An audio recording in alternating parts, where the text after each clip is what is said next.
पछिल्लो 24 घण्टामा 2622 जनामा कोरोना संक्रमण पुष्टि, 23 जनाको मृत्यु। उपत्यकामा निषेधाज्ञा अझै कायम। अब के चल्छन् के बन्द हुन्छन् यस विषयमा पूरा जानकारी। रोकिएका परीक्षा 25 जनासम्म राखेर सञ्चालन गर्न पाइने। दलितले पनि दलित र व्यवहार नदेखाउ भन्दै रूपा सुनार विरुद्ध खनिए तेजेन्द्र परियार। सुजिता भण्डारीको न्यायको लागि स्थानीयको विरोध प्रदर्शन। एम्बुलेन्स र प्रहरीको गाडी समेत घेराउ। टिकटक बनाउनको लागि मोबाइल नपाउँदा 12 वर्षीय बालिका रियाले गरिन् आत्महत्या। दलित समुदाय माथिको विभेद र उत्पीडन अन्त्य गरिनुपर्ने नारायण काजी श्रेष्ठको भनाई। नेपाल सहित 23 जना सांसदलाई हस्ताक्षर फिर्ता लिन एमालेले दिएको समय सकियो। राष्ट्रपति र प्रधानमन्त्री मिलेर देशलाई प्रतिगमनको दिशातर्फ धकेल्नुभयो, नेता श्रेष्ठको भनाई। निषेधाज्ञा उल्लङ्घन गर्ने 1076 वटा सवारी साधन प्रहरीको नियन्त्रणमा। आन्तरिक तर्फको उडान संख्या थप्न सरकारलाई आह्वानको आग्रह। चीनबाट कहिले आउँदैछ 40 लाख डोज खोप। दर्शकबिन नमस्कार। दर्शकबिन सदाको दिन जस्तै देश विदेशका एकदमै महत्त्वपूर्ण समाचारहरू लिएर उपस्थित हुने गर्छौं। हरेक समाचारहरू एकदमै महत्त्वपूर्ण भएकाले भिडियोलाई अन्तिमसम्म हेरेर हामीलाई साथ दिनुहोला।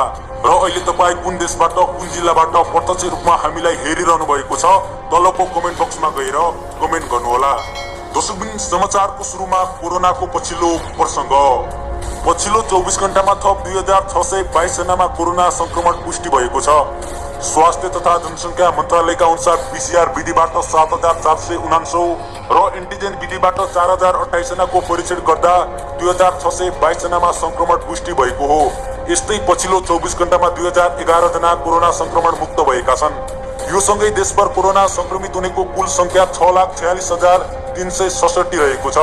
यस्तै हालसम्म मृतकको संख्या 9,248 पुगेको छ। दर्शकबिन यसैगरी अर्को प्रसङ्ग। काठमाडौँ उपत्यकामा निषेधाज्ञा अझै कायम। अब के चल्छन् के बन्द हुन्छन्। थप खुकुलो बनाउँदै काठमाडौँ उपत्यकामा असार 31 गतेसम्मका लागि निषेधाज्ञा थप भएको छ।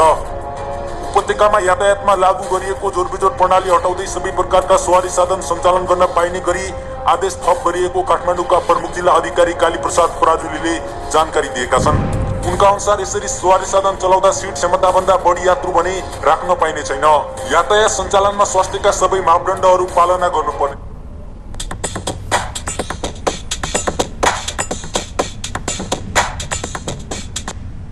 पर्नेछ। स्थानीय प्रशासनको अनुमति लिएर विशेष कामका लागि बाहिरका गाडी समेत उपत्यका भित्र नपाउने आदेशमा उल्लेख छ। असार 22 गते बिहानबाट लागू हुने आदेशमा सबै प्रकारका व्यवसाय खुल्ला गरिने जानकारी दिएका छन्। आइतबार उपत्यकाका 3 जिल्लाका प्रमुख जिल्ला अधिकारी सहितको संयुक्त बैठकले सो आदेश जारी गरेको हो। बैठकमा सभा सम्मेलन, सिनेमा हल, पार्टी प्यालेस लगायत दर्शक सहित हुने सबै प्रकारका गतिविधिमा पूर्ण रूपमा रोक लगाएको छ। खुल्ला स्थानमा हुने भेला, होटल तथा पार्टी प्यालेसमा हुने विवाह, व्रतबन्ध लगायत सामूहिक रूपमा गरिने कार्यक्रम, नृत्य, पूजाबाहेकका सबै धार्मिक कार्यक्रम, भौतिक उपस्थितिमा हुने पठन पाठन गतिविधिमा समेत रोक लगाएको छ। आदेश अवधिभर स्थानीय ढुवानीका साधन बिहान 9 बजेदेखि 11 बजेसम्म र अपराह्न 4 बजेदेखि 7 बजेसम्म सञ्चालन गर्न पाइने भएको छ। औषधि तथा स्वास्थ्य सामग्री पसल जुनसुकै बेला खोल्न दिने भएको छ। अन्य व्यावसायिक हकमा साँझ 6 बजेसम्म सञ्चालन गर्न पाइने भएको छ। व्यवसाय सञ्चालन गर्दा स्वास्थ्य सुरक्षाका सबै मापदण्ड पालना गर्नुपर्नेछ। त्यसो नगरेमा व्यवसाय सञ्चालनमा रोक लगाउन सकिने गरी चेतावनी दिएका छन्। दर्शकबिन यसैगरी अर्को प्रसङ्ग। रोकिएको परीक्षा 25 जनासम्म राखेर सञ्चालन गर्न पाइने। अब काठमाडौँ उपत्यकामा परीक्षा सञ्चालन हुने भएको छ। उपत्यकामा बढीमा 25 जना विद्यार्थीसम्म राखेर परीक्षा सञ्चालन गर्न पाइने भएको छ। काठमाडौँ, भक्तपुर र ललितपुरका 3 जिल्लाका प्रमुख जिल्ला अधिकारीको आइतबार बसेको बैठकले परीक्षा चलाउन दिने निर्णय गरेको हो। यस्तै एकै दिनमा 25 जना भन्दा बढी जम्मा हुने अवस्था भए सिफ्ट अनुसार परीक्षा सञ्चालन गर्न भनिएको छ। एउटा सिफ्टका सबै व्यक्ति परीक्षाबाट बाहिरिएपछि मात्र अर्को सिफ्टसँग सम्बन्धित व्यक्ति प्रवेश गर्न पाउने बताइएको छ। दर्शकबिन यसैगरी आजको अर्को प्रसङ्ग। दलितको पनि दरिद्र व्यवहार नदेखाउ भन्दै रूपा सुनार विरुद्ध खनिए तेजेन्द्र परियार। केही समय अघि सामाजिक सञ्जालमा निकै भाइरल बनेका बाल प्रतिभा सचिन परियारका बुवा तेजेन्द्र परियारले काठमाडौँमा घर भाडा नदिएका कारण उजुरी दिएकी रूपा सुनार प्रति लक्षित गर्दै दलितहरू पनि आफ्नो ठाउँमा बस्नुपर्ने बताएका छन्। तेजेन्द्र परियार एक समयमा सामाजिक सञ्जालमा निकै चर्चामा आएका पात्र हुन् र उनी आफ्नो अभिव्यक्ति सचिन र उनको 2वटा विवाहको कारण विवादमा आएका थिए। उनी पटक पटक बोलेकै कारण विवादमा आउने भएपछि उनी पछिल्लो समय त्यति साह्रो सामाजिक सञ्जालमा आउन छोडेका थिए र केही गीतमा मोडलिङ तथा अभिनय समेत गरेका छन्। उनले रूपा सुनारको विषयमा बोल्दै घरबेटीले कोठा भाडा नदिएपछि पटक पटक त्यही विषय बनाएर नगएको भए हुन्थ्यो भन्दै आफ्नो विचार दिएका थिए। उनले आफू परिवार भए पनि आफ्नो जातमा गर्व लागेको बताउँछन्। दर्शकबिन यसै गरी अर्को प्रसंग, सुजिता भण्डारीको न्यायको लागि स्थानीयको विरोध प्रदर्शन, एम्बुलेन्स र प्रहरी गाडीलाई समेत घेराउ। पूर्वी चितवनको राप्ती 3बाट अपहरणमा परेकी 23 वर्षीय सुजिता भण्डारीको हत्या गरेको भन्दै हत्यारा छिटो पत्ता लगाउन माग गर्दै स्थानीयले गाउँ घेराउ गरेका छन्। सुजिताले न्याय पाउनुपर्छ, घटनाको सत्य तथ्य छानबिन होस् भन्ने नाराबाजी सहित आक्रोशित बनेका स्थानीयले गाउँ घेराउ गरेका हुन्। विशेष अनुसन्धान टोलीको स्थलगत अनुसन्धानपछि थप अनुसन्धान र पोस्टमार्टम गर्न शव लैजाँदै गर्दा स्थानीयले गाउँ घेराउ गरेका हुन्। प्रहरीले 10 दिन बितिसक्दा पनि राम्रो अनुसन्धान नगरेका कारण सुजिता मारिएको भन्दै प्रहरी प्रशासन समक्ष उनीहरूले कडा आक्रोश पोखेका छन्। एम्बुलेन्स र पुलिसका गाडीहरूलाई त्यहाँ जनताहरूले घेराउ गरेका छन्। हामीलाई न्याय नदिएसम्म त्यो लासलाई लैजान दिँदैनौं भन्दै जनताहरू सडकमा उत्रिएका छन्। आक्रोशित स्थानीयहरूको भिडले राप्ती नगरपालिका 3 स्थित राजमार्गको नाराबाजी सहित अवरुद्ध गर्दा सो क्षेत्र तनावग्रस्त बनेको छ। असार 11 गते साथीको घर जान्छु भनेर गएकी सुजिताको शव झाडीमा फेला परेको छ। वडा नम्बर 3 को दिमिलीमा रहेको सामुदायिक वनमा भण्डारीको शव फेला परेको थियो। उनका परिवारका सदस्यले लासको पहिचान गरेपछि भण्डारीको लास रहेको भन्ने प्रमाण भेटिएको हो। प्रहरी त्यहाँ पुग्दा लासको अवस्था चिन्न नसकिने, सडेको र गलेको अवस्थामा रहेको थियो। वनको बीचमा एउटा झ्याङमा अड्किएको अवस्थामा लास रहेको थियो। दर्शकबिन यसै गरी अर्को प्रसंग, टिकटक बनाउनको लागि मोबाइल नपाउँदा 12 वर्षीय बालिका रियाले गरिन् आत्महत्या। चितवन जुटपानी स्थित एक परिवारमा निकै दुखद घटना घटेको छ। सामाजिक सञ्जालमा टिकटकले गर्दा अहिले धेरै मानिसहरूले आत्महत्या गरेको पाइन्छ। कसैले झुन्डिएर आत्महत्या गरेको पाइन्छ भने कसैले पुलबाट हाम फालेको देख्न सकिन्छ। यस्तै 12 वर्षीय बालिका रियाले पनि झुन्डिएर आत्महत्या गरेकी छिन्। सानै उमेरदेखि नाच्न मन पराउने रियाले अहिले टिकटक बनाउन नपाएर आत्महत्या गरेकी हुन्। ठुलो भएपछि राम्रो डान्सर बनेर धेरै पैसा कमाउने उनको इच्छा थियो। राम्रो बनेर राम्रो टिकटक बनाएर हाल्ने उनको ठुलो शोक थियो। टिकटक बनाउनको लागि उनीसँग राम्रो मोबाइल नै थिएन। त्यस कारणले उनले मलाई 20,000 को मोबाइल किनेर ल्याइदिन भनेकी थिइन्। घरको आर्थिक अवस्था कम भएको हुनाले उनीहरूले मोबाइल किनिदिन सकेनन्।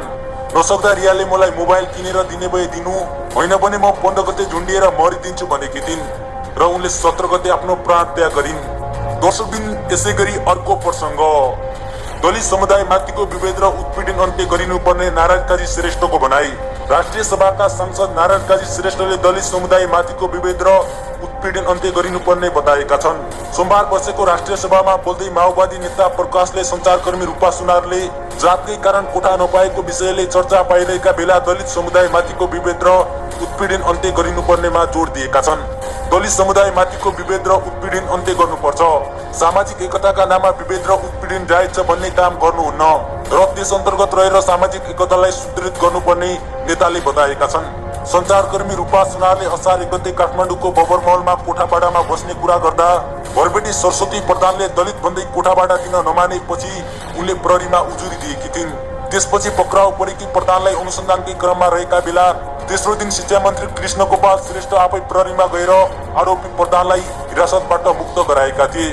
त्यसपछि यो घटनाले देशव्यापी चर्चा पाएको छ। राज्यको पदमा बस्न योग्य छैन भन्दै सञ्चारकर्मी रूपा सुनारले मन्त्री श्रेष्ठ लगायत 4 जना विरुद्ध हिजो सर्वोच्चमा रिट दर्ता गराएकी थिइन्। दर्शकबिन यसै गरी अर्को प्रसंग, नेपाल सहित 23 जना सांसदलाई हस्ताक्षर फिर्ता लिन एमालेले दिएको समय सकियो। नेकपा एमालेले पार्टीका 23 सांसदले कांग्रेस सभापति नियुक्ति गर्न सर्वोच्च अदालतमा बुझाएको हस्ताक्षर फिर्ता दिएको समय हिजो साँझ 5 बजे सकिएको छ। सर्वोच्च अदालतमा मुद्दाका पक्षधर बनेर प्रस्तुत हुने संविधान र पार्टीको विधान विपरीत भएको ठहर गर्दै एमाले वरिष्ठ नेता माधव कुमार नेपाल समूहलाई सोमबार साँझसम्मको अल्टिमेटम दिएको थियो। सोमबार साँझ अल्टिमेटम दिए पनि अदालतको फैसला अगाडिसम्म फिर्ता गराउन संस्थापन पक्षको दौडधुप जारी छ। यसबीचमा पनि एमालेले 23 सांसदको हस्ताक्षर फिर्ता गराउने प्रयास जारी छ। पार्टी अध्यक्ष केपी शर्मा ओलीलाई 2075 जेठ 2 मा फर्काएपछि 10औं राष्ट्रिय महाधिवेशन आयोजक कमिटी भङ्ग भएको छ। वरिष्ठ नेता नेपालले पनि ओलीसँग भेट गर्न अस्वीकार गरिरहेका छन्। प्रधानमन्त्री ओलीसँग भेटेर समस्या समाधान गर्न खोज्न आग्रह गर्दा नेपालले रुचि नदेखाएको नेता पौडेलको भनाइरहेको छ। पौडेल आइतबार बिहान नेता नेपालको निवास कोटेश्वर पुगेका थिए। यता आइतबार राति नेपाल पछिका नेता भीम रावललाई बालुवाटार बोलाएर ओलीले हस्ताक्षर फिर्ताका लागि नेपाललाई मनाउन आग्रह गरेका थिए। दर्शकबिन यसै गरी अर्को प्रसंग, राष्ट्रपति र प्रधानमन्त्री मिलेर देशलाई प्रतिगमनको दिशातर्फ धकेल्नुभयो, नेता श्रेष्ठको भनाई।